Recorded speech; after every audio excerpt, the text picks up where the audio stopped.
करता था। खास करके मैं दुर्गा जी की साधना करता था, जो कि मेरे परिवार वाले करते थे, क्योंकि मेरी माता जी के शरीर में दुर्गा जी प्रवेश करके आती थी और बहुत बड़ी सवारी आती थी। सवारी आने के बाद जो मेरी माता जी है, वो कापूर की जो जोत है, जो हाथ पे जला के ऐसी मुंह में निगल लेती थी और ऐसे छोटे मोटे चमत्कार दुर्गा जी करती थी। उसके साथ साथ हमारे परिवार वाले, जो हमारे इधर जो मुक्ताबाई नाम करके तहसील में संस्थान है, वहाँ पे हम हर साप्ताहिक महीने में एक बार एकादशी के दिन वहाँ पे पैदल जाते थे और एकादशी का व्रत भी करते थे। और उसके साथ साथ सर, मैं महाराष्ट्र से बिलोंग करने की वजह से मैं पीर पैगंबर इनकी भी वह साधना करता था। उनको जैसे कि चादर चढ़ाना, मत्था टेकना और ऐसी छोटी मोटी मन्नतें मांगकर उनकी साधना करता था। उसके बाद में मैं खास करके बचपन से हनुमान जी की ज़्यादा करके साधना करता था। जैसे कि शनिवार में हफ्ते में एक बार उनको सुबह सुबह एक फूल माला चढ़ाना, नारियल फोड़ना और सुबह शाम उनका हनुमान चालीसा का नित्य पाठ करना, यह साधना सर जी मैं मेरे जीवन में करता था पहले। सर, आपने इतनी सारी पूजाएं साधनाएं की है, आप संतों के पास भी जाते थे, तो सर इन सब के बावजूद आपको ऐसा क्या लगा कि आपने संत रामपाल जी महाराज जी से नाम दीक्षा ली? सर, यह साधना कर कर के हमें कुछ जो ऐसे आध्यात्मिक जो लाभ है उसके बारे में कोई जानकारी नहीं थी। हम ये साधना देखा देखी करते थे, जैसे कि जो सामने वाले लोग करते थे उनको देखा देख हम ये साधना करते थे। और ये साधना करते करते से हमारा जो परिवार है वो सब बिखरने लगा और हमारे परिवार में बहुत सी ऐसी परेशानी होने लगी, क्योंकि मेरे माताजी के शरीर में दुर्गा जी प्रवेश करने के बाद भी सर हम गणपति की स्थापना करते थे, दुर्गा जी की स्थापना करते थे। उसके बाद भी सर मुझे एक बार बहुत बड़ी ब्लड की वोमिटिंग हो गई सर। वोमिटिंग होने के बाद मेरे घर वाले बहुत परेशान हो गए। तब भी हमें बहुत जैसे डॉक्टरों के पास बहुत इधर उधर घूमना पड़ा। और यह साधना करके सर हमारा परिवार बहुत दुखी हुआ था और हमारी आर्थिक स्थिति भी ये भक्ति साधना करते समय कुछ ठीक नहीं थी। इस वजह से हमें संत रामपाल जी महाराज जी का ज्ञान पता चलने के बाद हमने संत रामपाल जी महाराज जी की शरण ग्रहण की।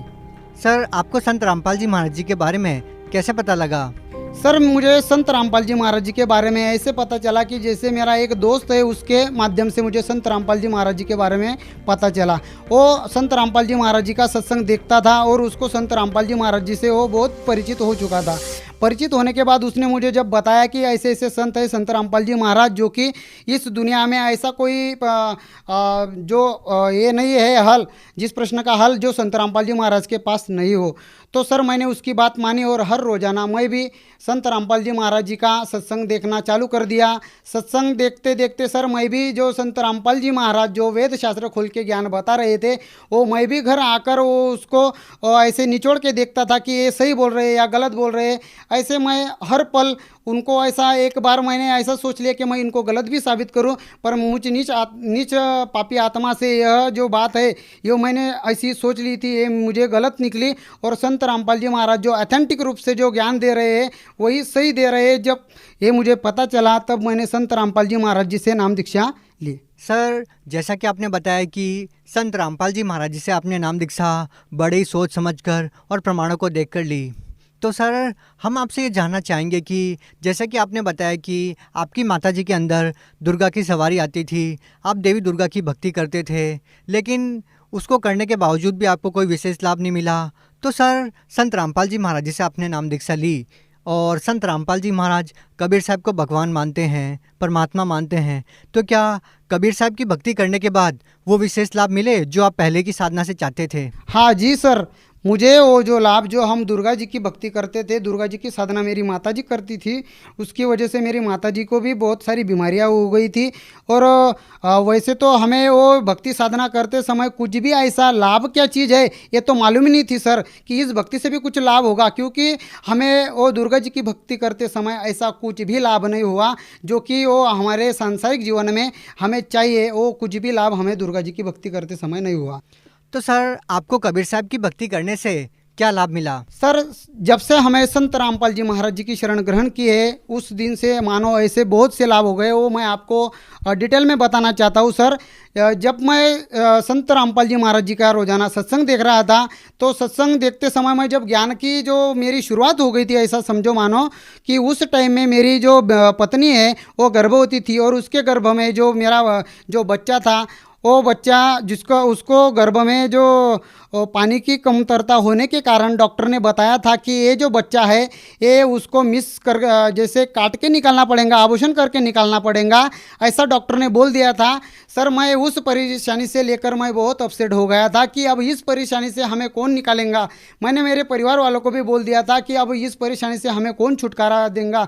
तो सर मैं हर रोज़ाना संत रामपाल जी महाराज जी का जो सत्संग देखता था, सत्संग देखते समय मुझे जब यकीन हो गया कि यह संत पूर्ण संत है, तत्वदर्शी संत है, ये बंदी छोड़ है, तो ऐसा समझो सर कि मैंने संत रामपाल जी महाराज जी से शर्त लगा ली और उनको चैलेंज कर दिया कि अगर आप पूरे संत हो तो इस जो मैं इस दुविधा में जो अटका हुआ हूँ, इस परेशानी में जो मैं अभी अटक चुका हूँ, इस परेशानी से आप ही निकाल पाएंगे। तो देखिए सर, 1 महीने में जब वो जो मेरी बीवी है और जब गर्भवती हो गई तो संत रामपाल जी महाराज जी की दया ऐसे हो गई कि आज वो जो बच्चा था जिसको डॉक्टर ने काट के निकालने का बोला था, वो अभी बच्चा मुझे संत रामपाल जी महाराज जी की कृपा से बच्ची रूप में प्राप्त हो गया है। अभी वो जो बच्चा है उसको कोई भी बीमारी नहीं है, कुछ भी ऐसा प्रॉब्लम नहीं है और वो अच्छे ढंग से स्वस्थ रूप में ठीक है। दूसरा लाभ सर, मेरी माता जी को पैरालाइज का अटैक आ गया था। पैरालाइज का अटैक ऐसा आ गया सर कि उसका जो आधा शरीर है वो आधा शरीर टेढ़ा हो गया सर। आधा शरीर टेढ़ा होने के बाद हमारी माताजी ऐसा समझो कि जो मुख्य घर में जो स्तंभ रहता है वो मेन स्तंभ मेरी माताजी थी हमारे परिवार में। तो उसको ऐसे पैरालाइज का जो अटैक हुआ तो सर हमें ऐसा समझ में नहीं आ रहा था कि हम क्या करें। तो सर ऐसे करते समय मैंने संत रामपाल जी महाराज जी के आश्रम में फ़ोन लगवाया और वहाँ से गुरुजी से प्रार्थना की कि ऐसे ऐसे मेरे माताजी को प्रॉब्लम हुआ है। तो वहाँ से जवाब आ गया, संत रामपाल जी महाराज जी ने वहाँ से जवाब भेजा कि जो भक्ति साधना में संत रामपाल जी महाराज जो चरणामृत प्रसाद देते हैं वो प्रसाद उनको देने को बोल दिया। सर रात के 8 बजे थे, जो चरणामृत और प्रसाद है वो हमने मेरी माताजी को दिया। और सर आपको मैं बता नहीं सकता, इतना बड़ा चमत्कार हो गया कि मेरी माताजी का जो पैरालाइज जो आधा शरीर पूरा टेढ़ा हो गया था वो शरीर अभी पूरे रूप से सुखरूप है। और जो मेरी माताजी हमसे रात भर में बात नहीं की, हम रात भर जागे और सुबह हमको 4 बजे नींद लग गई तो 8 बजे सर मेरी माताजी उसके खुद ऐसे बेड पे खड़ी हो गई और उठ के हमसे बात करने लगी।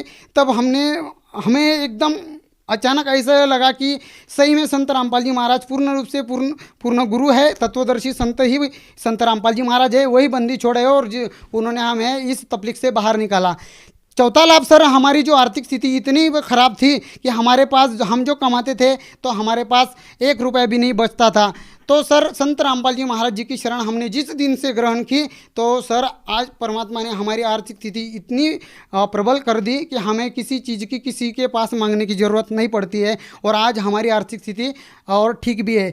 5वां लाभ जो मुझे हमारे परिवार को संत रामपाल जी महाराज जी ने ये दिया सर कि हम दूसरे के खेती में काम करने जाते थे सर, संत रामपाल जी महाराज जी की कृपा से आज हमारा खुद का खेत है और हमारे खुद के खेत में हम अनाज बो रहे हैं और वहीं पे हमारा जो गुजारा चल रहा है। ये संत रामपाल जी महाराज जी की शरण ग्रहण करने के बाद हमें यह लाभ हो गए सर। सर मैं बहुत नशेड़ी आदमी था सर, मुझे बहुत बड़ा नशा की लत लग गई थी। मैं नशा करते समय सर ऐसा मानो कि मैं दिन में 200-250 रुपये की गुटखा की पूड़ी खा लेता सर।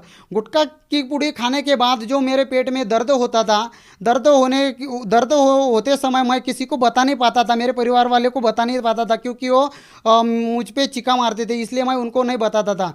और गुटखा खाते समय सर मैं सिगरेट भी पीता था छुपके, घर वालों के छुपके से। और मुझे शराब की लत इतनी बड़ी लग गई सर कि मैं हर रोज़ाना शराब पीने लगा। शराब पीते समय मैं रात को जैसे कि मानो सर मैं हमारे महाराष्ट्र से जो इलेक्ट्रिसिटी बोर्ड है वहाँ पे मैं काम पे हूँ, तो मैं रात को 10-11 बजे वहाँ से ड्यूटी छूट के आता था। तो मैं रात के 10-11 बजे बहुत नशा कर शराब पी के आता था। तो मेरे घर वाले मुझे बहुत समझाते थे कि भाई देख तू ये नशा छोड़ दे, अभी तेरी जो फैमिली है वो अच्छी है, वो फैमिली को तू संभाल ले। पर सर मैं किसी की बात मानता नहीं था, उनकी बात टाल लेता था और हर रोज़ाना बस 1-2 दिन में मैं चुपचाप रहता था, फिर बाद में वही रिपीट कर लेता था। मैं अकेला जाता था, मैं किसी को लेके नहीं जाता था। मैं रोज़ शराब पी के आता था और मेरी बीवी के साथ भी मेरा कुछ अनबनी बनी रहती थी। थी वो भी मेरे वास्ते बहुत डिस्टर्ब हो गई थी सर। तो मैं शराब पीते पीते मेरे शरीर में ऐसी छोटी मोटी बहुत बीमारियां हो रही थी सर। मेरा पेट दुखना, जैसे बुखार आना, तब भी मैं ये नशा नहीं छोड़ पा रहा था। तो सर संत रामपाल जी महाराज जी की मुझ पे ऐसी दया हो गई सर कि संत रामपाल जी महाराज जी से जब मैंने ज्ञान सुना, ज्ञान से परिचित हुआ, और ज्ञान सुनने के बाद सर मुझे ऐसा लगा कि अभी ये जो चीज़ मैं कर रहा हूँ इससे महापाप तो मेरी ज़िंदगी में मैंने कुछ भी नहीं किया। और जिस दिन से सर मैंने संत रामपाल जी महाराज जी की शरण ग्रहण की, उस दिन से आज तक है मैंने ना कभी शराब पी है, ना मैं शराब को कभी छूता हूँ। और आज अभी ऐसा हो गया है कि उस चीज़ से तो मुझे इतनी घृणा आती है कि अगर मेरे सामने अगर कोई खाता है पीता है तो मुझे ऐसा उल्टी जैसा होता है कि इस चीज़ से जैसे 500 फुट दूर ही रहूँ। सर देखिए, आज के आधुनिक दौर में आज की युवा पीढ़ी इन चीज़ों में विश्वास नहीं करती कि किसी संत के आशीर्वाद से या मंत्रों के जाप से इस तरह के लाभ मिलते हैं। तो आप उन लोगों को कैसे विश्वास दिलाएंगे, क्या कहना चाहेंगे? मैं मेरे जो युवा पीढ़ी वाले, जो मेरे भाई बहन, मेरे जो दोस्त परिवार वाले हैं, मैं उनको ये बात बताना चाहता हूँ कि इस धरती पे संत रामपाल जी महाराज एक ही ऐसे तत्वदर्शी संत है जो कि आपका छोटे से छोटा और बड़े से बड़ा जो कोई प्रॉब्लम है, जो कोई नशे का प्रॉब्लम है, जो कोई बीमारी का प्रॉब्लम है, आप किसी भी परेशानी से अगर परेशान हो, किसी भी बीमारी से परेशान हो, तो संत रामपाल जी महाराज जी का सत्संग सुनो। सत्संग सुनने के बाद अभी ये जो समाज है अपना, ये एजुकेटेड है, इसको कोई भी फंसा नहीं सकता। आप इसकी जांच पड़ताल कर सकते हो। जांच पड़ताल करने के बाद आप तत्वदर्शी संत रामपाल जी महाराज जी से जिस दिन नाम दीक्षा ले लेंगे, आपको उसी टाइम में, उसी दिन से जो आप जो अपने परेशानी से छुटकारा पाने का जो सोच लिया है, उससे आप छुटकारा पा सकते हो। सर आप भगत समाज को क्या संदेश देना चाहते हैं? सर मैं मेरे जो पूरे भगत समाज जो देख रहा है मुझे आज, उनको यही प्रार्थना करना चाहता हूँ, क्योंकि संदेश तो सदगुरु संत तत्वदर्शी संत रामपाल जी महाराज जी दे सकते हैं। मैं तो सिर्फ हाथ जोड़कर उनसे प्रार्थना करना चाहता हूँ कि देखो, ये जो मनुष्य जीवन है ये आपको बार बार नहीं मिलने वाला। ये जो मनुष्य जीवन आपको जो मिला है, इसका तुम वो कुछ अच्छे ढंग से उसका सफलतापूर्वक समझो और संत रामपाल जी महाराज जी का ज्ञान समझो। ज्ञान समझने के बाद तुम संत रामपाल जी महाराज जी से जिस दिन से नाम दीक्षा ले लेंगे, उस दिन से आपका कल्याण 110% होने वाला है। तो यह संदेश मैं पूरे मेरे जो भाई बहन मुझे देख रहे हैं, यही प्रार्थना करके मैं उनको कहना चाहता हूँ। सर अगर कोई व्यक्ति संत रामपाल जी महाराज से नाम दीक्षा लेना चाहता है तो वो कैसे ले सकता है? सर संत रामपाल जी महाराज जी से जो कोई नाम दीक्षा लेने का चाहता है तो संत रामपाल जी महाराज जी के जो प्रोग्राम है, जो विभिन्न चैनलों पे चलते हैं, विभिन्न चैनलों पे चलने की वजह से वो चैनल के नीचे जो पट्टी आती है, उस पट्टी पे आश्रम के द्वारा जो लिखित नंबर रहते हैं, वो नंबर आप नोट करवा लो, वहाँ फ़ोन करो, आपको जो कोई डाउट है वो क्लियर करो। वो क्लियर करने के बाद संत रामपाल जी महाराज जी की ऐसी दया है कि हर स्टेट में, हर जिले में उनका नामदान सेंटर है।